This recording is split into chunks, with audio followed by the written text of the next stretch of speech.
Okay, everybody. Let's get going. It's a bit overtime already.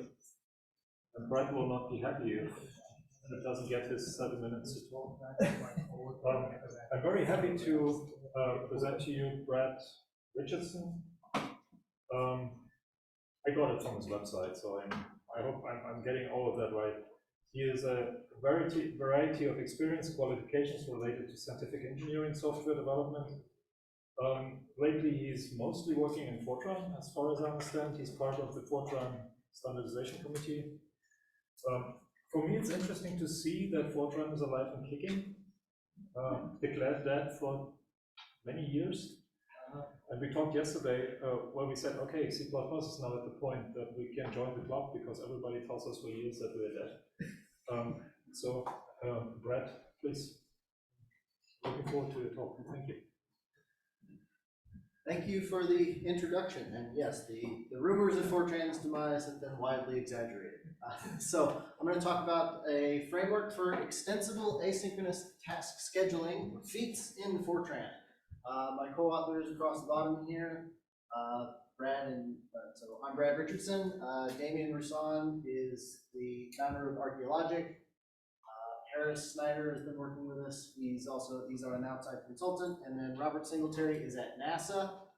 And he was kind of the foundation, the push for us to develop this framework. There we go. So for the agenda for the talk, I'll talk a little bit about motivations, and then we'll kind of go through some of the implementation details. We've got a couple of example demo applications, and then we'll make some conclusions. I'll just make a caveat now. This is a fairly early prototype alpha implementation, so there are bugs and things, etc. So motivations. So the goal here is we want to target an underserved user base in terms of task scheduling. We want to enable scientists and engineers to develop efficient applications for HPC beyond the embarrassingly parallel problems that are Fortran's bread and butter in terms of its parallel language features. There's lots of existing Fortran code bases out there, some of which aren't even doing parallel execution yet. And we don't want to necessarily make them either jump through the hoops of interoperating with other languages and other parallel runtimes, etc., or reformulating their problems, etc. We want to make it as easy as possible for them to transition into parallel execution, especially for those problems that aren't embarrassingly parallel, that really are kind of more task-based. And for those of you who go, Fortran is dead, survey data from NERSC that demonstrate that no, Fortran is still a huge part of HPC. So we really want to start supporting these users and having an option for task-based parallelism. I think you're missing a bar, Brad. Which one's that? I think you're missing a bar. I'm sure I am. All right, so let's start talking about implementation. So Fortran is a single program, multiple data language. So the entire program is launched on multiple images, which is the Fortran lingo for what would be a process. So every process gets the same program and executes exactly the same program, potentially taking different paths through the program. But it's also a partitioned global address space language. We have co-arrays that are distributed data structures. So those facilitate communication between the images. So the implementation what we have is a mailbox for the inputs and outputs to tasks, and task assignment. And so those are declared as the co-arrays for doing the communications between tasks. Fortran also has a built-in derived type called an event that's basically an opaque kind of semaphore, makes an opaque wrapper around an atomic integer for incrementing and decrementing, so you can just do signaling between images. And so we use those events to signal ready for work and task completed and task assigned, so we can signal between the scheduler and the image and the executing images for when tasks are ready. And we use a directed acyclic graph to define the dependencies between tasks. So this is the basic class structure for, we use an object-oriented approach to define the implementation. The two upper left boxes, the image and the mailbox, users of the framework don't have to worry about that part. That's completely handled by the runtime or by the framework. What users are interested in is primarily this bottom box and the payloads. So a user of the framework needs to define an application, which is a directed acyclic graph, a DAG of tasks, and those tasks are going to use payloads to communicate their inputs and outputs. So they're going to have to define their own implementation of a task, then construct an array of tasks and a DAG that describes the dependencies between the tasks, and then put those into a single object and hand that object to the framework and say, run this DAG of tasks, please. So we have 5 co-arrays that we need to declare for the implementation. The mailbox, which is just a distributed array of payloads. We have 2 event type arrays that are used for signaling when an image is ready for another task and when the scheduler has assigned a task to an image. And then 2 integer co-arrays for a task identifier. So this is the task you have been assigned, and an assignment task history. So this is where the tasks have been executed, and we'll see why we need that later, so that an image that's about to execute a task can go fetch the outputs from its upstream dependencies.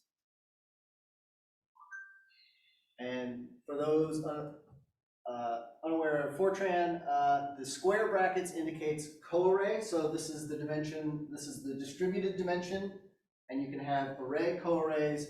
So the normal syntax for arrays is parentheses. So these are this is basically an array that is also distributed. And so if it doesn't have parentheses, it's actually a scalar, but there's a copy on every image. So the co-array, the square brackets are used to index into another image. So the startup procedure is basically where the user is involved. They're going to define their tasks, define a DAG that describes the dependencies between the tasks, construct that application between, so the DAG and the tasks have to correspond. So when you construct the DAG, the order of the tasks in the list that goes into the application has to correspond with the indices in the DAG, so that, you know, all those things are corresponding and coherent. And then just call image %run application, and FEATS takes over from there. Quick note that all of the images must have the same application to start. So every image has to do the exact same startup procedure so that they all start in the same place. And so this is kind of a graphical representation of where we stand on the runtime system once we're completed with the startup procedure. So at the top we have the co-arrays, and at the bottom we have basically the images that are going to be executing. So this is like, so the top layer is the data structures that we're looking at, so for how we're going to be able to access data between images, and then we'll talk about how the images execute here in a minute. So the scheduler basically just goes through these steps in a loop. It's going to find an executing image that has posted that it is ready to execute another task. As we do this, we keep track of what tasks have been completed, because in the next step, we're going to find the next task that all of its dependencies have been completed, because that's the next task we want executed. It's going to wait for that ready executor, and this is so that there's a balance between posts and waits of, like, the executor posts a message that it's ready for a task. We have to balance that with a wait so that it decrements that atomic integer. And so it already knows that the executor is ready, but it has to execute this wait statement so that to balance those posts and waits. Then we assign the task to that executor, and then post to that executor that it has been assigned a task, and repeat. And so the communication mechanism kind of looks like this. So it's going to go look through the ready for task events, and it's going to find the first one where an executor has posted that it's ready. Then it's going to go look through the task history and consult the task graph to find the next task that should be executed. Then it's going to wait on that ready image,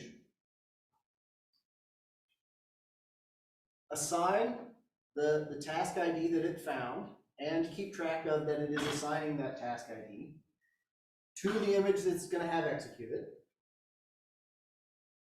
Then it's going to post to that image, hey, you're ready, I have a task ready for you. Then the executor is going to execute these steps in a loop, post that it's ready for a task, wait till it has been assigned a task, collect the payloads from the executors that ran dependent tasks. So it's going to go look on the scheduler and say, where were the tasks that I depend on executed, so that I can go and get the outputs from those tasks. Then it's going to execute its own task and store its own result in the mailbox, and then loop over. You know what? I forgot. It's going to post that the task is completed, I think. Maybe. Anyway, so first thing, it's going to post that it's ready for a task. Wait until that scheduler has posted that it is ready for it, that a task has been assigned to it.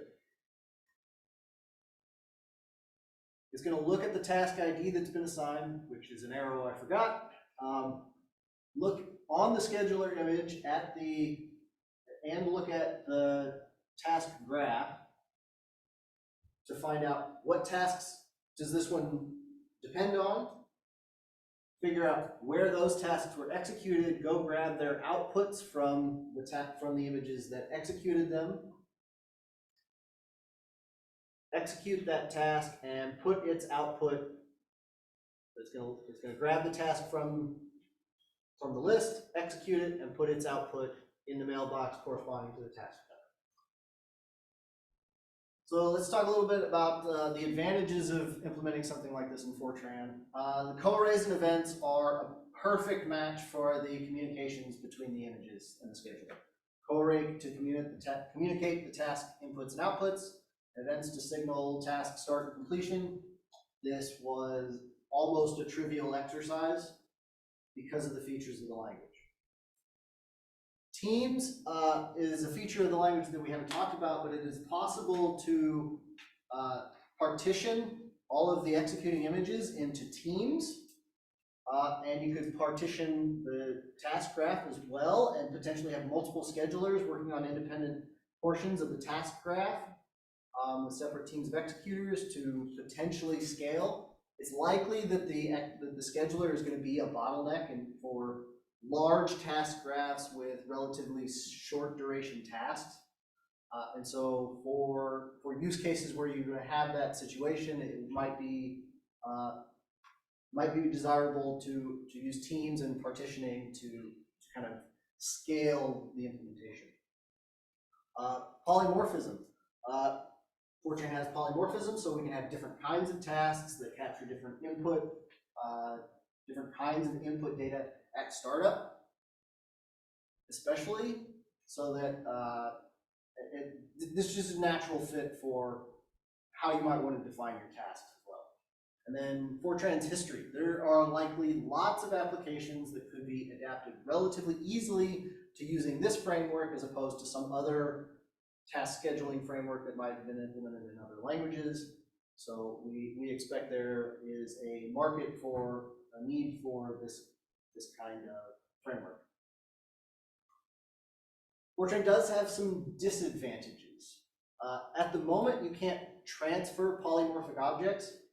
So I mentioned that payload is an array of integers. So it is basically at this point on the onus of the user to figure out how to serialize and deserialize their inputs and outputs to the tasks in terms of just an array of integers. There is a strategic change to the standard that could be made to enable this, but at the moment that's a limitation of our current implementation. Also, Fortran has no introspection. So there's really no way that we could do something like automatic task detection or fusion or splitting or anything to do with those types of runtime, introspection into what does your task graph look like, and could I execute it more efficiently if it was rearranged in some way. There are some task scheduling frameworks I've seen that can do some of this, but there's no way we could implement that in Fortran. And again, Fortran's history can also be a bit of a disadvantage. Many of the existing applications have been implemented in terms of shared global state with no forethought into parallel execution. And so there are probably also many Fortran applications that are not easily amenable to task-based parallelism because they're going to have data races all over the place. One of the disadvantages here is if you were paying very close attention, you will notice that there are big sections of the memory that are just unused for the distributed data. We could adjust the implementation a little bit and manage. There's some techniques we could use to not actually allocate the unused portions of memory on the images that don't need it. But the existing implementation is slightly wasteful in terms of memory allocation. Now let's take a look at some example applications. The first and most straightforward thing that we could think of was, well, let's use compiling source code is generally a just directed acyclic graph. So we could implement that as a task-based parallel thing that we could try and make use of the framework for. So this is the source code for how you would define the directed acyclic graph. An array of integers that are these are the tasks that I depend on, and my name, and then at the bottom, which the audience can't see, we also define an array of tasks. All of these tasks are the same. It's just we just hand it a name. This is the name of the source file that you're going to compile. So all of the tasks are the same type. They just need to know what file they're going to implement, or what file they're going to compile, and the DAG says the dependencies between them, and then we just package them up into an application. Way down here at the bottom, so we have a DAG, we have a list of tasks, we put them into a single object, and then we just have to hand that off to FEATS to run it. So what does that look like? We're using the Fortran package manager for build and execution. We're going to build FEATS. So run the example build FEATS. We're using the OpenCoarrays runtime for Fortran to do the execution. Since I've already compiled this ahead of time, it's basically just going to launch the task graph, and if if you were paying attention closely and memorized the task graph, which I'm sure none of you did, but the example is basically just there's a random wait for how long it takes to compile each file. It's not actually doing the compilation, but it's simulating what it would look like to do a compilation. So a file does not begin to be compiled until all of the files it depends on have finished, and which image happens to have compiled that file is somewhat random because it all happens asynchronously.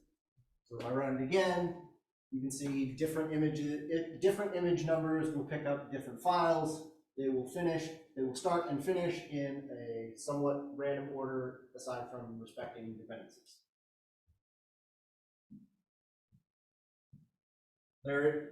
However, this example, there is no need for any communication of inputs and outputs between the tasks.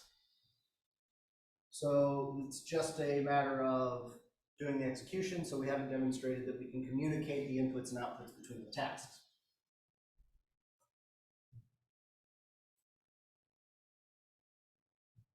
For the next example, it's kind of a trivial toy example, but we can solve the quadratic equation by breaking the steps up into tasks and executing some of them in parallel. This absolutely will require communication between the tasks. So this is where we can kind of demonstrate that we can communicate the data between the tasks. So the dependency graph here on the right, the code to construct that. So we're going to say, give me the values for A, B, and C in a quadratic equation. Broadcast them to all the images so that every image can have the exact same starting point in terms of the task graph and having the same values stored in the initial tasks. Construct them all, put them all in an application just like we did with the previous example, and then we'll be able to execute. So what does that look like when we run it? Let's see, you all can't see the bottom, so. Control that. Yep. Clear. All right, so it asked me to enter the values for A, B, and C. Let's do something simple we know will work. 1, 1, minus 1. And printing out the values of each step. We can see that A, B, and C didn't necessarily happen in defined order. So yes, those tasks are distributed and picked up kind of asynchronously. We can run it again and give the same values. We'll get the same answer, and you can see that BA, we got BC, right? So we do execute in a slightly different order. We get the right answer, etc. So we can communicate values between tasks.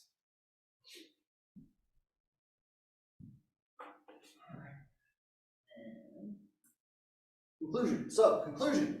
It does work. It is possible to implement a task scheduling framework in Fortran.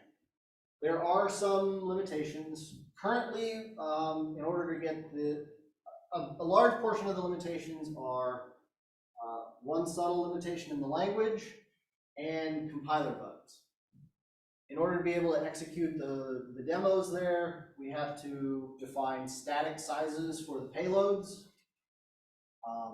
And those payloads have to be a known type, right? So you have to do serialization or deserialization yourself.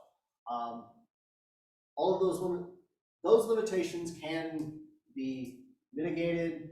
We're going to work in the future to help eliminate those limitations. So future work proposed changes to the Fortran standard to improve the utility and flexibility. And we've got bug reports open to compilers so that hopefully we can start using more of the available compilers that support the parallel features to do demonstrations and and actually execute things. We still need to explore some of the performance characteristics, like what is the ideal ratio for the length of execution of a task to number of tasks, where we might have to start exploring partitioning the graph and partitioning into teams so we can have multiple schedulers.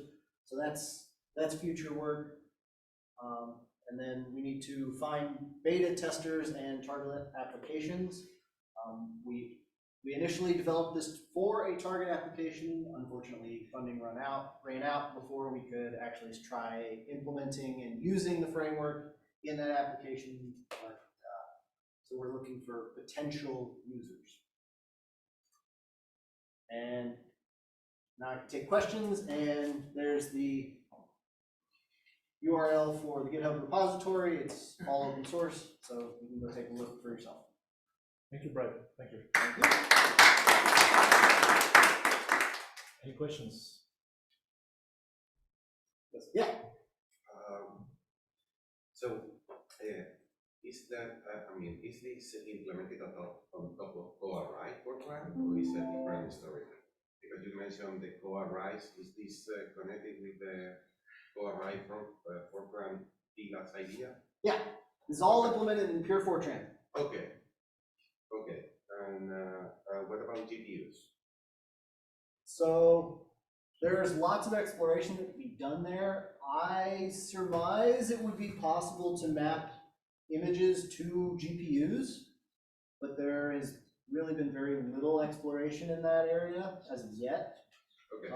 There are some compilers that can do an automatic offload of certain constructs in Fortran to a GPU.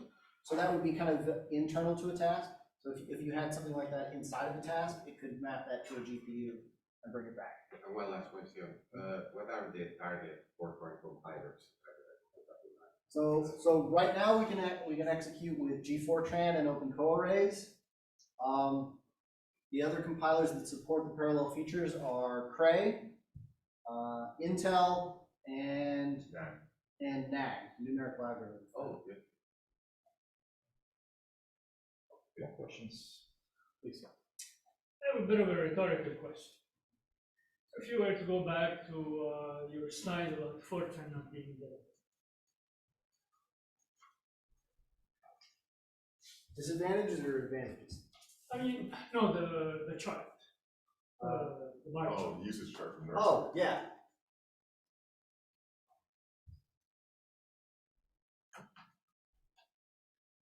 Okay. Are we obsessed with our own belly buttons? We only compare ourselves to ourselves. I mean, what percentage of programmers do HPC? The programming ecosystem is far, far larger than the HPC programming ecosystem. And we need to somehow, I mean, this is my opinion. I'm clearly not sort of expressing this opinion. I think that we somehow need to figure out how we can leverage a much larger ecosystem. Because if we don't, I mean, we're shrinking. Yeah, well, I would say that HPC users tend to have a higher threshold of pain for like getting this stuff working. So there's some aspect of that. So I think implementing something like this in the target language.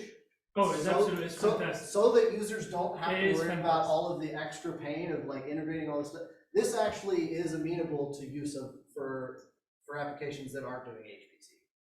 I mean, the problem is that I just don't know how many new programmers. That's true. But I will say that the community is got new life, we put it that way.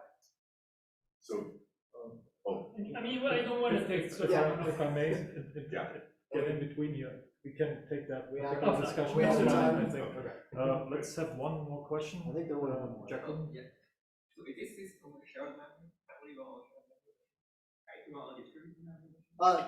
I just ran it on my laptop, which is shared. Can it run on distributed? Yes. There are I know That's what Cray, Core is. Intel, and G Fortran can all do distributed memory. Okay, so all the communication are done by the core. Yes. And why do you have a dedicated scheduler? Only on one. That's already the second question. We can